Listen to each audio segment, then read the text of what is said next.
మీకుండే ఎటువంటి గ్రహ బాధలైనా గృహ బాధలైనా శాశ్వత పరిష్కారం కోసం సంప్రదించండి శ్రీనివాస జ్యోతిషాలయ. సార్ నమస్తే. నమస్తే. సుగాలి ప్రీతి కేసు విషయంలో జగన్ దెబ్బకు పవన్ కళ్యాణ్ దిగొచ్చాడని చెప్పి వార్తలు అయితే వస్తున్నాయి, కామెంట్లు కూడా వినబడుతుంది. ఎందుకంటే గతంలో సిబిఐ ఏమి చేయలేకపోయింది, మళ్ళీ ఇచ్చారు. అయితే ఇదంతా ఏంటి, డ్రామానా, నిజంగా అసలు ఏం జరుగుతుంది అన్నది ప్రస్తుతం అయితే ఒక ఆసక్తిగా మారింది. అసలు ఏంటి సార్ దీని గురించి ఏం జరుగుతుంది? పవన్ కళ్యాణ్ దిగొచ్చాడు.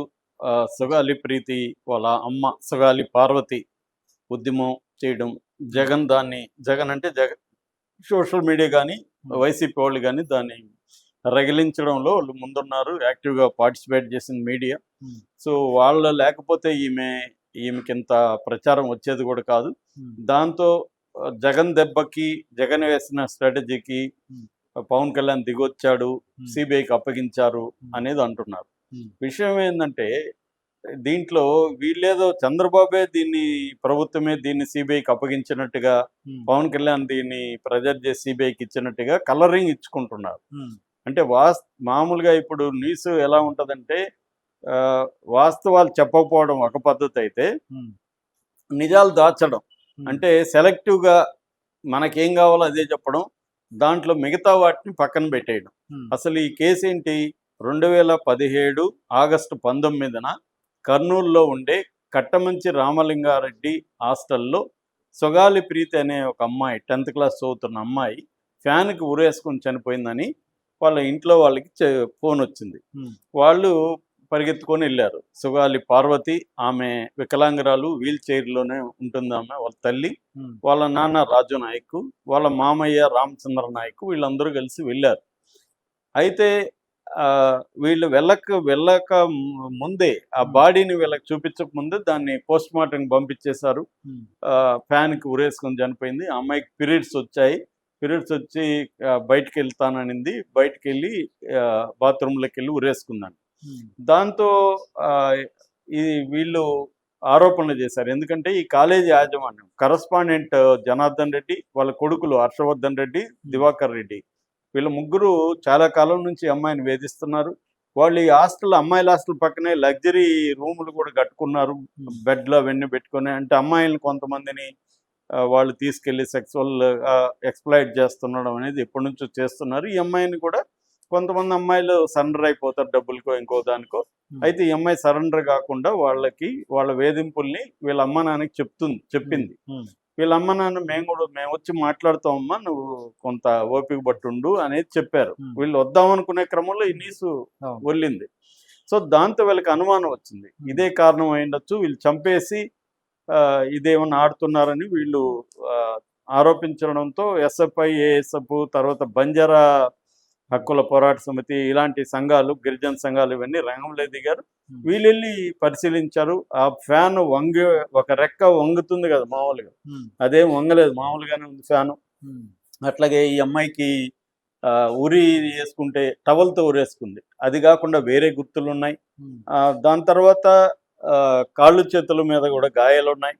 తర్వాత సెరాలజీ రిపోర్ట్ అంటారు, అంటే బాడీలో వేరే ఎలిమెంట్ ఏముంది బ్లడ్లో అనేది టెస్ట్ చేసే సెరాలజీ రిపోర్ట్లో 6 ఫారిన్ డిఎన్ఏ ఉన్నాయి. అంటే 6 మంది కలిసి రేప్ చేసి అమ్మాయిని చంపేసినారనేది అర్థమవుతుంది. దాని తర్వాత అక్కడ పోస్ట్ మార్టం రిపోర్టు, శంకర్ అని కర్నూలు గవర్నమెంట్ దీంట్లో ఆయన రేపు చేసినట్టుగా గుర్తులు ఉన్నాయనేది ఇచ్చాడు. అట్లాగే బాలేశ్వరి అనే ప్యాథాలజీ రిపోర్టులో కూడా ఇదే పేర్కొనింది.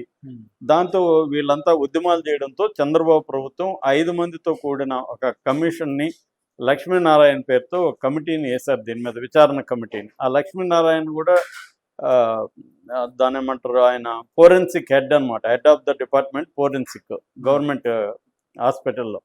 ఆయన మీద ఆల్రెడీ అవినీతి ఆరోపణలు ఉన్నాయి. ఆయన వద్దని కూడా ఉద్యమాలు చేసినా ఆయనే వేశారు.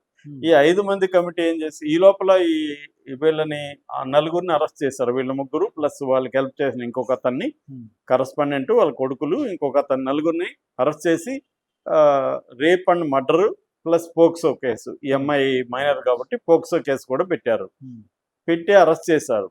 కానీ ఈ 5 మంది కమిటీ ఏం చేసిందంటే కన్క్లూజివ్ ఎవిడెన్స్ లేదు, డిఎన్ఏకి కన్క్లూజివ్ ఎవిడెన్స్ లేదు అనేది తేల్చేశారు. దాంతో వాళ్ళకి బెయిల్ వచ్చేసింది. ఇది జరిగింది ఎప్పుడు, ఆగస్టు 19 జరిగితే మరుసటి రోజు 2 రోజుల్లో అరెస్ట్ చేస్తే అక్టోబర్ 11న బెయిల్ వచ్చేసింది. అంటే ఆగస్టు, సెప్టెంబర్ ఒక నెల మాత్రం వాళ్ళు జైల్లో ఉన్నారు. ఈ లోపల బెయిల్ వచ్చేసింది.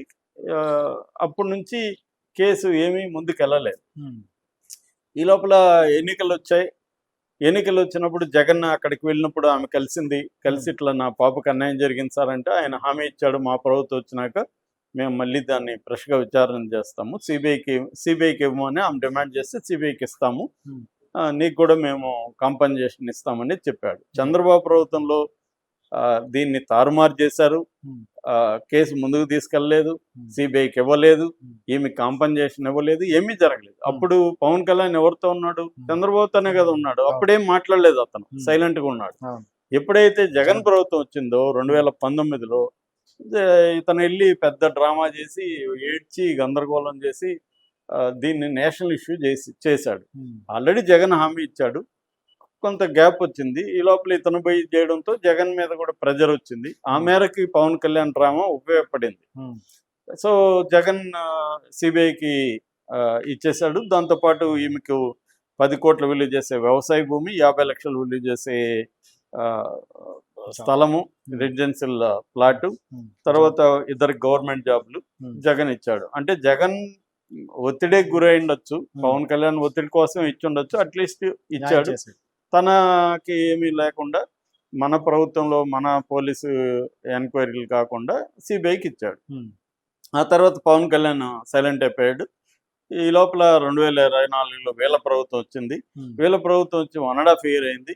ఈ సిబిఐ ఎప్పుడు జగన్ ఇచ్చింది, ఎప్పుడు 2020లో సిబిఐకి ఇస్తే 2020లో సిబిఐ రంగంలో దిగింది. ఈ 5 ఏళ్లుగా సిబిఐ ఏమీ చేయలేదు. చేయాల్సింది ఎవరు? సెంట్రల్ లెవెల్లో ఉన్నది సిబిఐ. కానీ మళ్ళీ ఇప్పుడు 1.5 year అయింది. 1.5 year అయినప్పుడు మళ్ళీ ఈమె వెళ్ళి మొరపెట్టుకుంటూనే ఉంది, మాట్లాడుతూనే ఉంది. పవన్ కళ్యాణ్ అపాయింట్మెంట్ కూడా ఇవ్వలేదని ఆమె ఆరోపిస్తుంది. సో పవన్ కళ్యాణ్ అపాయింట్మెంట్ ఇవ్వలేదు, ఈ కేసు గురించి పవన్ కళ్యాణ్ అసలు నాకు గుర్తు కూడా లేదన్నట్టుగా సైలెంట్గా ఉంటున్నాడు. సో సిబిఐ ఏం చేసింది, మెల్లగా మొన్న ఫిబ్రవరి 15వ తేదీ హైకోర్టులో పిటిషన్ వేసింది సిబిఐ, క్లోజర్ పిటిషన్. అంటే దీంట్లో మేము ముందుకు వెళ్ళలేము, మాకు రిసోర్సెస్ లేవు, ఆల్రెడీ 10,000 కేసులు పెండింగ్లో ఉన్నాయి, మాకు రిసోర్సెస్ లేవు. రెండోది, ఈ కేసు అంత కాంప్లెక్సిటీ, సిబిఐ చేయాల్సినంత కాంప్లెక్సిటీ కూడా ఏం లేదు ఈ కేసులో అనేది వాళ్ళు వేశారు. ఇది ఇప్పుడు కోర్టులో ఉంది. అంటే సిబిఐ విచారణలోనే ఇప్పటికి కూడా ఉంది లీగల్గా. కొత్తగా మళ్ళీ సిబిఐ క్లియరెన్స్ కోర్టు ఇవ్వలేదు ఇంకా. ఇప్పుడు ఈమె ప్రెజర్ పెంచడం పెట్టింది. దీన్ని వైసీపీ సోషల్ మీడియా కావచ్చు, సాక్షి కావచ్చు, దీన్ని పెద్ద ఎత్తున ఇంపార్టెన్స్ ఇచ్చి చేశారు. పవన్ కళ్యాణ్కి ఆమె కూడా డేరింగ్గా కామెంట్లు చేయడం, పవన్ కళ్యాణ్ నమ్మక ద్రోహం చేశాడు. ఎందుకంటే ఆమె నమ్మింది పవన్ కళ్యాణ్. చాలా మంది కూడా పవన్ కళ్యాణ్ గతంలో నమ్మారు, ఎందుకంటే అతనికి పొలిటికల్గా క్లీన్ స్లేట్ ఉంది కాబట్టి. పవన్ కళ్యాణ్ రెండోది, అతను ఆవేశంగా పద్యాలు చదవడం, కవిత్వం చదవడం, ఊగిపోవడంతో ఇతను నిజాయితీపరుడని నమ్మారు అందరూ. సో నమ్మి ఆయన మీద ఆశలు పెట్టుకున్నారు. కానీ బయటకు వచ్చినాక ఆయన కూడా ఒక జగన్ లాగా, ఒక చంద్రబాబు లాగా, ఒక లోకేష్ లాగా పక్కా రాజకీయ నాయకుడే, రాజకీయ ప్రయోజనాల కోసమే ఏ పనైనా చేస్తాడనే విషయం జనాలకి డైజెస్ట్ కావడం కష్టంగా ఉంది. అర్థమవుతుంది కానీ కష్టంగా ఉంది. ఎందుకంటే ఎక్స్పెక్టేషన్స్ జగన్ మీద ఉండదు, చంద్రబాబు మీద ఎక్స్పెక్టేషన్స్ ఇలా ఉండవు, ఈయన మీద పెట్టుకున్నారు. హోప్స్ పెట్టుకున్నప్పుడు నిజంగానే ఆమె నమ్మక ద్రోహం లాగా ఫీల్ అయింది, ఏడుస్తుంది. దాని ఏమంటారు, ఆమె వీల్ చైర్ యాత్ర చేసింది కర్నూలు నుంచి విజయవాడకి, అమరావతికి. సో ఇవన్నీ చేయడంతో పవన్ కళ్యాణ్ దానికి రిప్లై ఏమి ఇచ్చాడు, కనీసం అతను ఓన్ చేసుకొని, అమ్మా నేను ఈ 1.5 yearలో దీని గురించి పట్టించుకోకపోవడం తప్పే, నేను ఖచ్చితంగా దీని మీద చర్య తీసుకుంటాను అని ఆమెకు చెప్పుంటే పవన్ కళ్యాణ్ ఒక మర్యాద ఉండే పరిస్థితి, కాపాడుకుండే పరిస్థితి ఉండేది. అది చేయకుండా బాధితుల మీద బండల్లాగా ఆమె మీదే, అంటే కాసే చెట్టుకే రాళ్ళు పడతాయి, నేను పెద్ద పని చేస్తుంటే నా మీదే ఆమె విమర్శిస్తుంది. జగన్ గల్లా పట్టుకునే ధైర్యం ఉందా వీళ్ళకి? ఎందుకంటే జగన్ మనుషులు పోయి ఇంట్లో పోయి కొడతారు. ఇలా మళ్ళీ దాన్ని కూడా జగన్ మీదకి రివర్స్లు తిప్పడానికి పవన్ కళ్యాణ్ ట్రై చేశాడు, ఆమెను నిందించడానికి ట్రై చేశాడు. ఇది అందుకున్నారు ఈ క్యూ అందుకొని జనసేన వాళ్ళు ఆమె మీద దాడి చేయడం మొదలుపెట్టారు.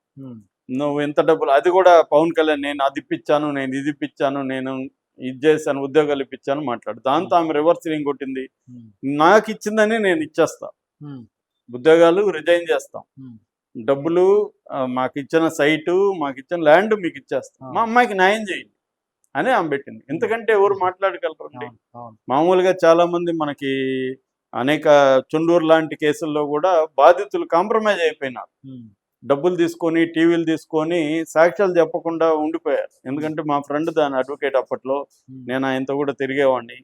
కేసులు ఇప్పటికీ చూసే ఉన్నట్టుందండి? ఆ? ఇప్పటికీ అలాగే ఉన్నట్టు కేసు? ఇప్పటికీ అది తర్వాత మారింది అనుకోండి, అది వేరే విషయం. ఉమ్, అట్లా ఉన్న పరిస్థితి. దాంట్లో ఏమి జరగలేదు, న్యాయం అయితే ఏం జరగలేదు. ఉమ్, వాళ్ళందరిని వదిలేశారు.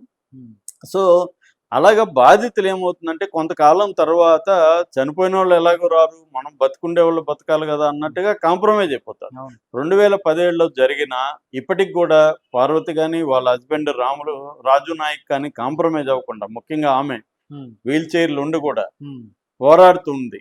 అట్లాంటి పోరాడుతున్న ఆమె బాధితురాలు, పైగా ఆమె వికలాంగురాలు, ఆమె మీద ఉమ్, వీళ్ళు నిప్పులు చెరుగుతూ దుర్మార్గమైన ప్రచారాన్ని జనసేన నాయకులు, తెలుగుదేశం మీడియా ఆమె మీద చేయడం అనేది ఉమ్, చాలా దారుణం.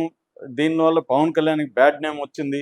ఉమ్. దీంతో ఇప్పుడు వీళ్ళు ఒక డ్రామాకి మొదలు పెట్టారు. అదేంటంటే ఆల్రెడీ సిబిఐ దగ్గర ఉన్నదాన్ని మళ్ళీ సిబిఐకి ఇస్తారంట. ఆల్రెడీ మేము చేయలేం రా బాబు అని సిబిఐ ఇస్తే ఉమ్, మళ్ళీ నువ్వు ఇచ్చేది ఏంది? నువ్వు ఇస్తే ఏం చేస్తుంది సిబిఐ? ఉమ్, మళ్ళీ ఒక 5 ఏళ్ళు గడిపి ఇదే చేస్తుంది. ఉమ్, సో కాబట్టి ఏంటంటే ఇదొక, అంటే దీని నుంచి ఎస్కేప్ కావడానికి, ఈ బ్యాడ్ నేమ్ వచ్చింది కాబట్టి ఉమ్, దీని నుంచి ఎస్కేప్ కావడానికి సిబిఐకి ఇస్తున్నామని చెప్తున్నారు తప్ప, ఉమ్. ఆల్రెడీ ఈ కేసు నీరుగార్చింది, ఆమెకేమీ హెల్ప్ చేయకుండా ఉండింది అంతా కూడా చంద్రబాబు ప్రభుత్వంలోనే. అప్పుడు పవన్ కళ్యాణ్ భాగం.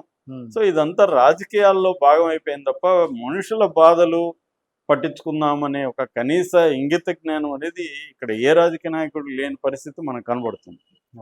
Thank you sir.